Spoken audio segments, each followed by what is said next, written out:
If you just Google it, you can see that several European countries are considering a basic income, mostly in the Scandinavian countries.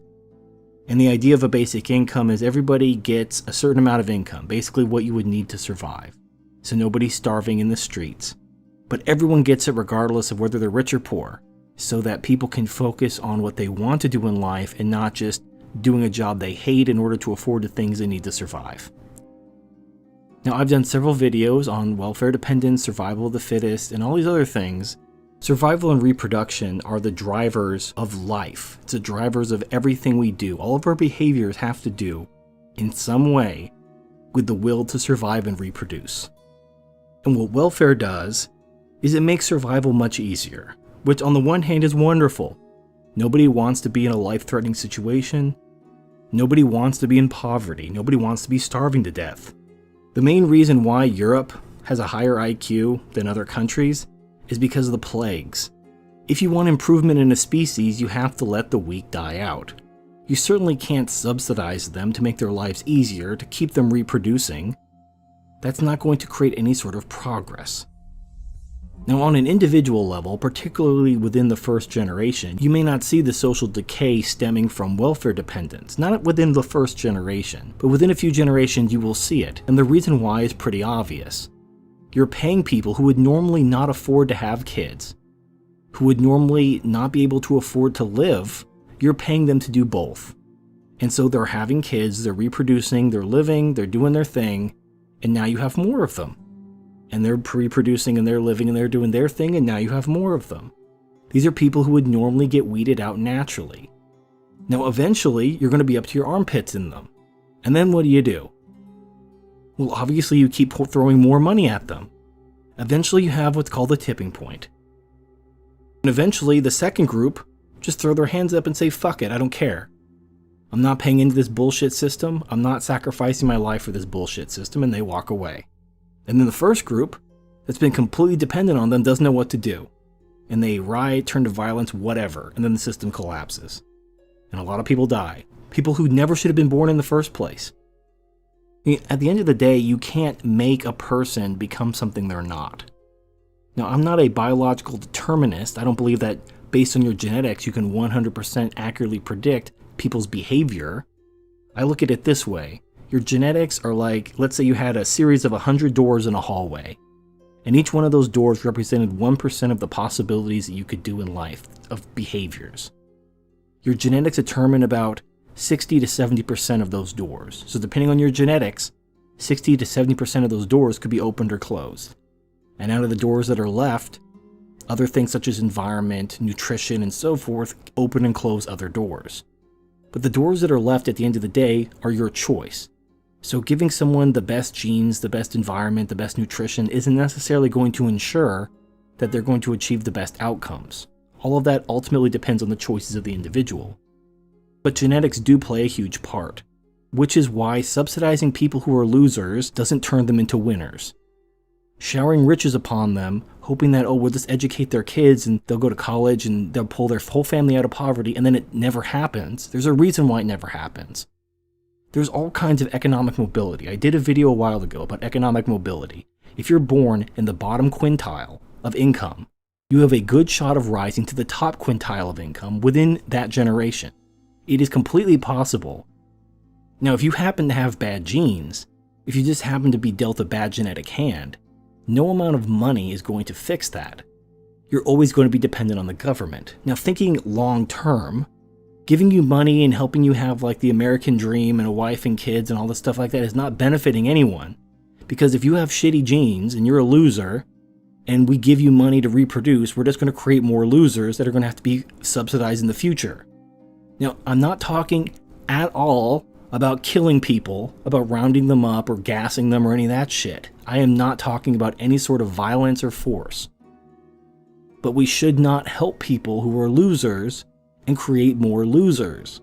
When you subsidize something, you get more of it. When you tax something, you get less of it.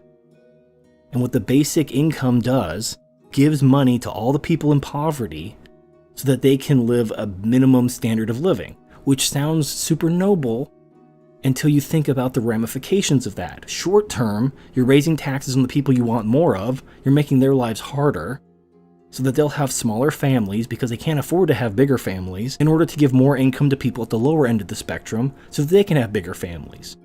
So you're going to have less of the people you want more of, you're going to have more of the people you want less of, and you're going to reach a tipping point where you have too many people over here and not enough people over here, then the system flips and collapses. Because there's too many people collecting benefits and not enough people producing. And you can't just educate your way out of shitty genetics.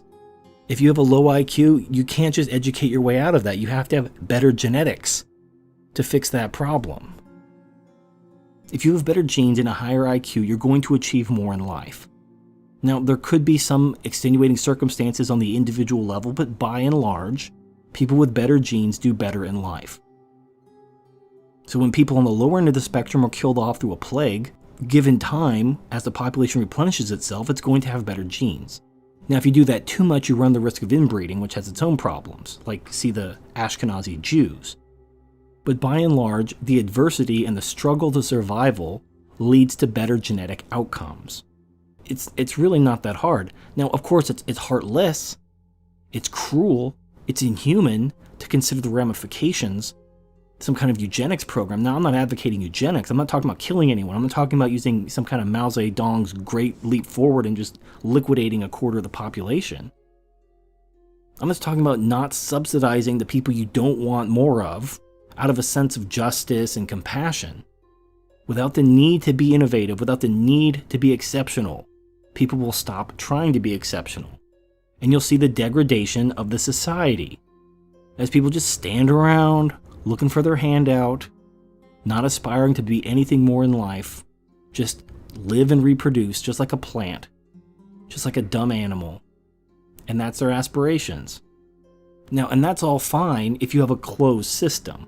If you want your society to devolve into a primitive shithole, that's fine, as long as there's a closed system. The problem is the world isn't closed. When one society decides just to stop innovating, stop growing, and start to have this age of decadence and regression, eventually they get conquered, or they collapse and get taken over by someone else. And then people die. The people who never should have been born in the first place die. So you're not actually solving a problem, you're just kind of pushing it off. Instead of the suffering being at the hands of your own action or inaction, you're just kind of subsidizing it, you're spreading the cost around until the cost becomes so burdensome, everybody suffers. And everything resets, everything goes back to zero. You didn't actually fix anybody's problems, you didn't actually help anyone, you just prevented people from experiencing the consequences of their actions. And for a lot of people, they need to experience those consequences in order to better themselves. For as long as they don't feel the pain of their actions, they have no incentive to better themselves. They've done these experiments, they were kind of unintentional experiments, where states basically reformed their welfare system and basically kicked all the people off and told them to get a job, and about 75% of them got a job. So 75% of people, if welfare ended tomorrow, would just get a job. It wouldn't be a glamorous job, it wouldn't be the job of their dreams, but they would do it to survive. And maybe by taking this job that they hate, they develop some sort of skills so they can better their lives in the future. Instead of being on welfare their entire life, they'd work a shitty job for a couple years, get some skills, move up, move on to another job, but instead we just let people stay on welfare. So that's how all this is going to end. Now I realize I'm a horrible person because I don't care about the poor. What I want to do is I want to create more opportunities for poor people to help themselves. But the way you do that is by lowering taxes and creating jobs. You don't do that by giving people free money.